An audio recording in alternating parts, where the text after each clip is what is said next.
కదా సార్, కలిసారా మీరు లాస్ట్ లో? అది చూడండి ఫిలింలో. నేను చాలా చాలా చాలా స్లోగా నీ నుంచి ఆయన దగ్గరికి సార్ కలిసారా లాస్ట్ లో? ఆయన ఒక్క మాట చూడు ఫిలిం లో అంగ పారన్నట్టు చెప్పారు. డైలాగ్ ఎంత బ్యూటిఫుల్ గా ఉంది, చాలా బాగుంది సార్. It's very nice. అది అలాగే ఉండాలి. కలిసారా లేదా కలుస్తారా.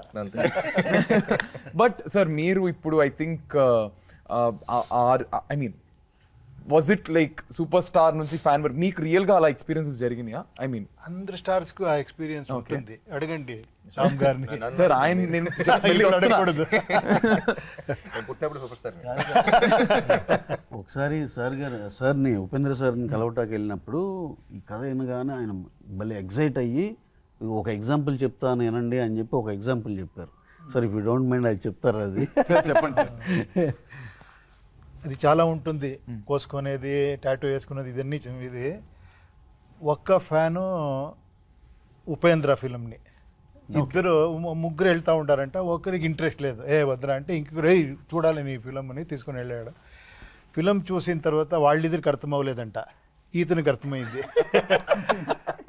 తర్వాత నేను ఇంకొకసారి వెళ్తామంటే నాకు చాలు ఒకసారి అర్థమైంది అని వెళ్ళిపోయాడంట. తర్వాత అతను నన్ను కలిసింది ఆఫ్టర్ 10 years. ఫిలిం చూసి తర్వాత 10 years తర్వాత ఒక బిగ్ పబ్లికేషన్ ఓపెన్ చేసి నా మీద బుక్ రాసి ఆ బుక్ తీసుకొని ఇచ్చి ఇది స్టోరీ చెప్పాడు.